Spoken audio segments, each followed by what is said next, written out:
जो कई बार वृंदावन की दिशा की तरफ मुख करके प्रणाम करता है बार बार, वो एक दिन ऐसी पदवी को प्राप्त होता है कि सर्वलोक उसको नमस्कार करते हैं। लौकिक उन्नति और पारलौकिक उन्नति दोनों की प्राप्ति के लिए श्री वृंदावन को प्रणाम करना श्रीपाद कह रहे बहुत बड़ा साधन है। आप जहां हो वृंदावन की दिशा की तरफ मुड़कर बार बार प्रणाम करो। कल था कि एक बार जो प्रणाम करेगा वो जगत बंधनी हो जाएगा। आज कह रहे हैं चाहे जिस दिशा में हो, बस वृंदावन की दिशा की तरफ मुख करो और बार बार प्रणाम करो। वृंदावन कृपा करेगा तो सर्वोन्नतमो, उत्तम से भी उत्तम आपकी उन्नति कर देगा।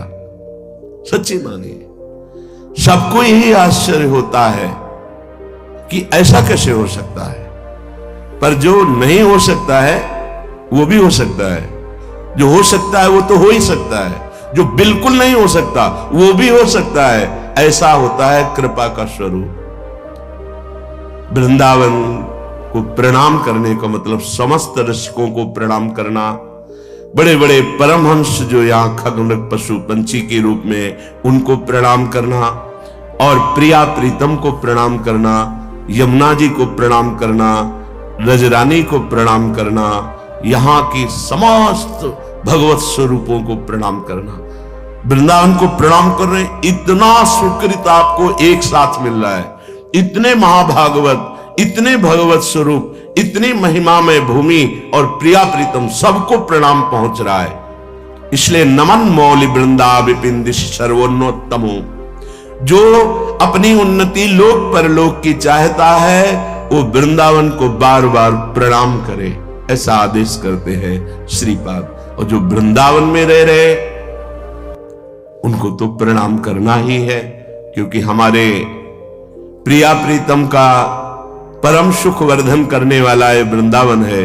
हम हृदय से और बाहर मस्तक से भी बार बार इस रज को प्रणाम करते हैं, इस धाम को प्रणाम करते हैं। कई बार प्रार्थना की है, अगर आप इस बात पर ध्यान दें तो कोई भी अपराध आपको परास्त नहीं कर पाएगा। जब आप शयन करने जाएं तो शैया में चढ़ने के पहले वृंदावन को प्रणाम करें, पंचांग, फिर हाथ जोड़कर आंख मूंदकर प्रिया प्रीतम का ध्यान करते हुए हे वृंदावन धाम, हे वृंदावन धाम के व्यक्त अव्यक्त महान प्रेमी जनों, हमारे शरीर से, मन से, वचन से, जान में या अनजान में कोई अपराध बन गया हो तो मुझे क्षमा करना। प्रभु मैं आपकी शरण में हूं, मुझे अपराधी से अपराध बनना स्वाभाविक है, हे नाथ क्षमा कीजिए। जब जगे तब पहले वृंदावन को प्रणाम करके प्रिया प्रीतम का ध्यान करते, हे प्रभु ये जीवन आपको समर्पित है। हमारी दिनचर्या, प्रत्येक क्रिया, प्रत्येक वृत्ति आपके श्री चरणों से जुड़ी हो, ऐसी मुझे सामर्थ्य देना। अपनी दिनचर्या में लग जाओ, चाहे धामवासी हो या धाम के बाहर हो।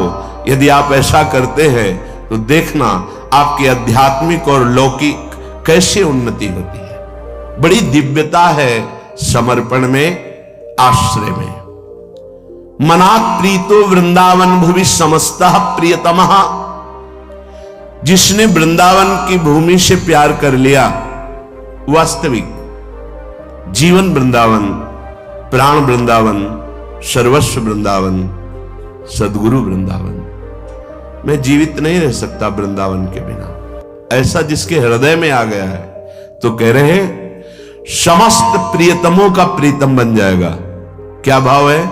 समस्त प्रियतमों के प्रीतम है प्रियालाल, वो प्रियालाल का प्रीतम प्यारा बन जाएगा। प्रीतम ने तो सर्वश्रेष्ठ प्यारा, वो प्रिया प्रीतम का लाडला बन जाएगा जो वृंदावन से प्यार करेगा।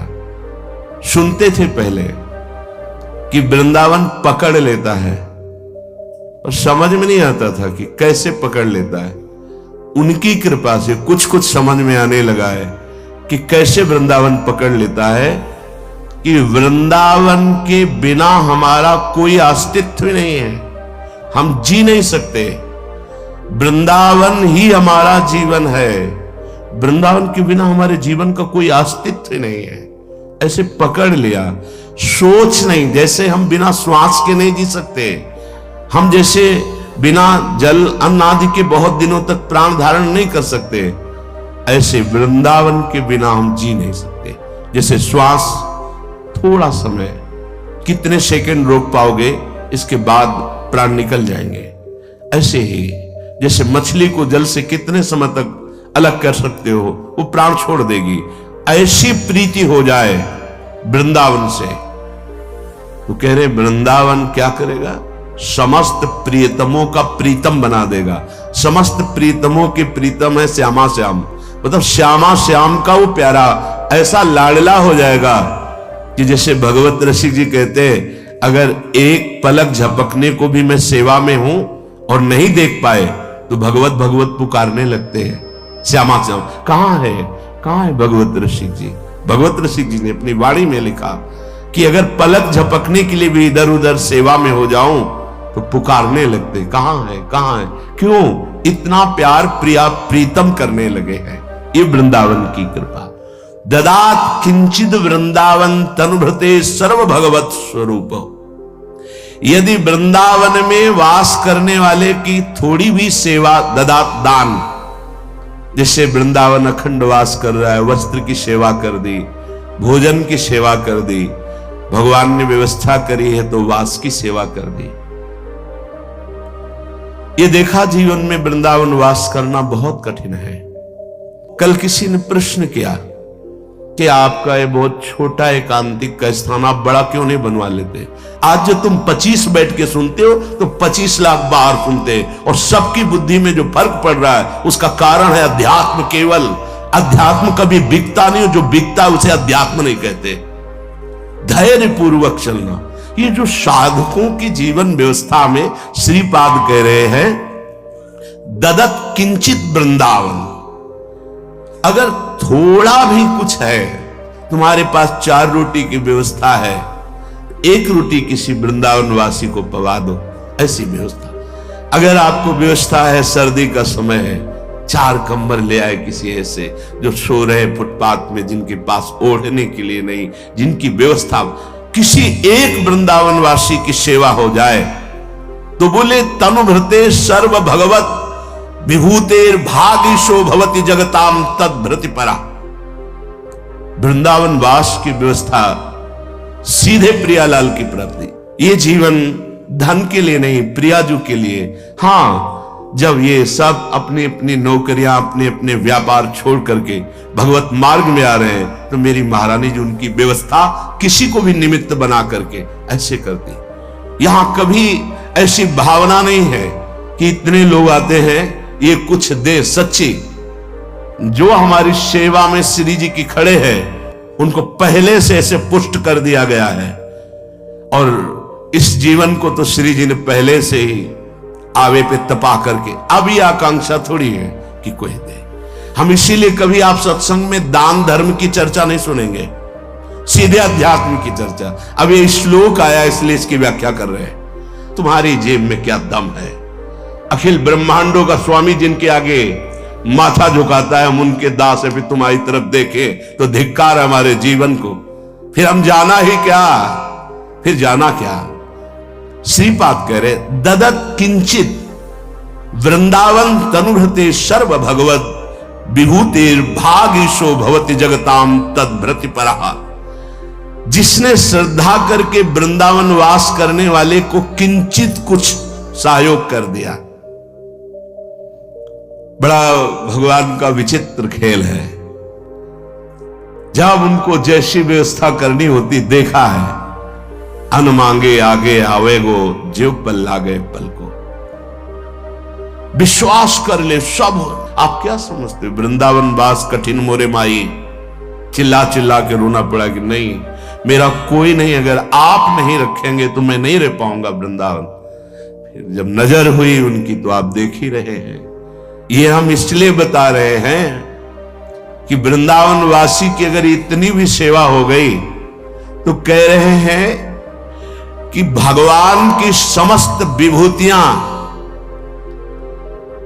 उसको वर्ण कर लेंगी। और पक्का देखा हमने, ददत किंचित वृंदावन, किंचन मात्र तनुभृते, जिसने अपना जीवन वृंदावन को दे दिया, ऐसे उपासकों की किंचन मात्र सेवा बन जाए तो भगवान की समस्त विभूतियां उसका वर्ण कर लेती। क्या वर्ण कर लेती? वो भगवत प्राप्त हो जाता है। बहुत बहुत दुर्लभ बात, भगवत प्राप्त हो जाता है। ये भगवत प्राप्ति क्यों हुई बिना साधना के उसको? क्योंकि जो साधन कर रहे हैं वृंदावन में प्रिया प्रीतम की प्राप्ति के लिए, तो मोरे मन प्रभुवश विश्वासा, राम ते अधिक राम कर दासा। जैसे मां को प्रसन्न करना हो तो बेटे को दुलार करने लगो। कोई मां है अपने बच्चे को ले उसको टॉफी दुलार, तो उसकी करुणा वात्सल्यमयी वृत्ति तत्काल, नहीं भाई साहब आप क्यों ऐसा कर रहे हैं, नहीं बहुत प्यारा बच्चा, वो आपकी तरफ करुणा दृष्टि से देखेगी। भगवान के लाडले हैं ये साधक जन, इनकी छोटी मोटी वृत्तियों को मत देखना।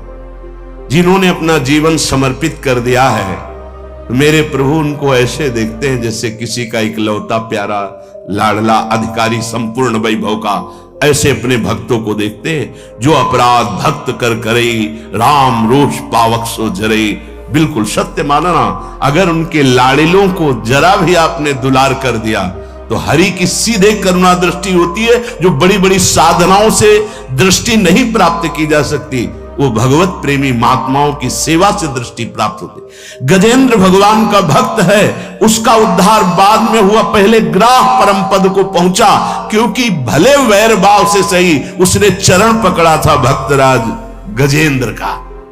तो पहले सुदर्शन पार्षद ने उनका स्पर्श करके ग्राह को पहले परम पद भेजा, फिर बाद में बचाया गजराज को।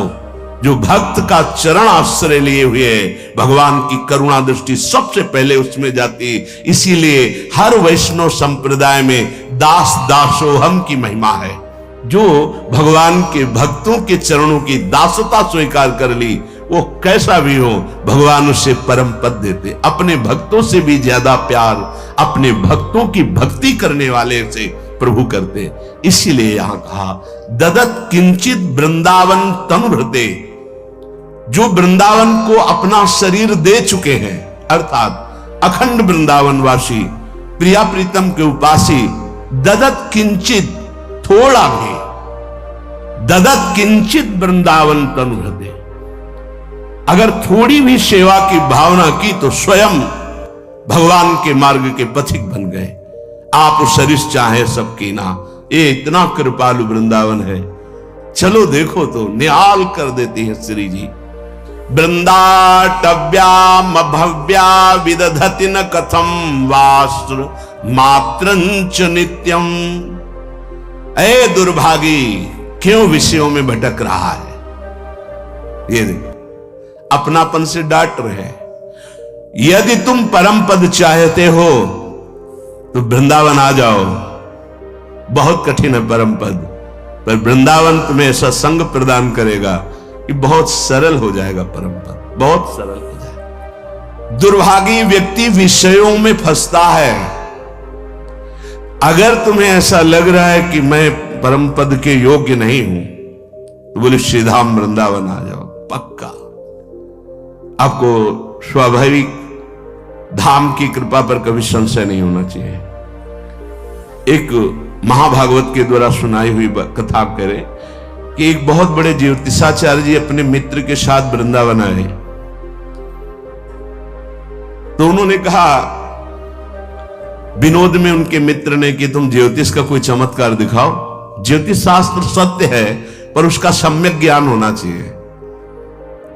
आप आए हो, बस इसी आने के समय से लेकर ज्योतिष विचारी जा सकती है, और कुछ पूछने की जरूरत नहीं। तो उन्होंने एक व्यक्ति को देखा, बोले देखो ये व्यक्ति वृंदावन आया है, इसका कल 12 बजे शरीर छूटेगा और ये प्रेत योनि को प्राप्त होगा।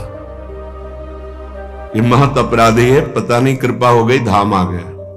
बोले अब हम तो रुकेंगे, इसके पीछे पीछे चलेंगे, जहां रुकेगा कल 12 बजे तक हम देखेंगे तुम्हारी ज्योतिष झूठी है सत्य। ठीक 12 बजे परिक्रमा मार्ग में आया वो व्यक्ति। एक सांड ऐसे रज से क्रीड़ा करके तो उसकी सींगों में रज आदि लगी। उसको एकदम काल का आवेश आया, उस व्यक्ति के पेट में अपने सींग ऐसे घोंप दिए, तत्काल मर गया। जीव मरा तो पवित्र तपस्वी ज्योतिषाचार्य जी ने देखा, कहा देखो तुम 12 बजे वाले शीन केवल देख रहे हो कि मेरी ज्योतिष सत्य, मैं जो देख रहा हूं आश्चर्यचकित है। इसे प्रेत योनि प्राप्त होनी थी इसके कर्मानुसार, लेकिन ये तो दिव्य तेजोमय होकर अंतर ध्यान हो गया, ऐसा कैसे हो सकता है। तब उन्होंने वृंदावन के किसी महारसिक जन के समीप गए और उन्होंने बताया कि मुझे ज्योतिष के प्रभाव से तीनों कालों का ज्ञान है और मैं अपने जितेंद्रिय और संयमता पूर्वक तप पूर्वक रहता हूं, मैंने ये दृश्य देखा। तो उन्होंने कहा जो तुमने देखा उसके आगे की बात मैं बता देता हूं। उस सांड के सींग पर वृंदावन की रज थी। रज जे ही उदर में गई और उसके प्राण निकले तो प्रियाजू के पास सीधे वो पहुंच गया। जे रेणु पर मरिबो मंगल आए। कह रहे यदि परम पद की आकांक्षा है तो तुम वृंदावन धाम का आश्रय ले लो, बड़ी अद्भुत महिमा है। तुम धाम के रज का सेवन करो, धाम वास कर लो, जितने दिन कर पाओगे उतना ही तुम्हारा परम मंगल हो।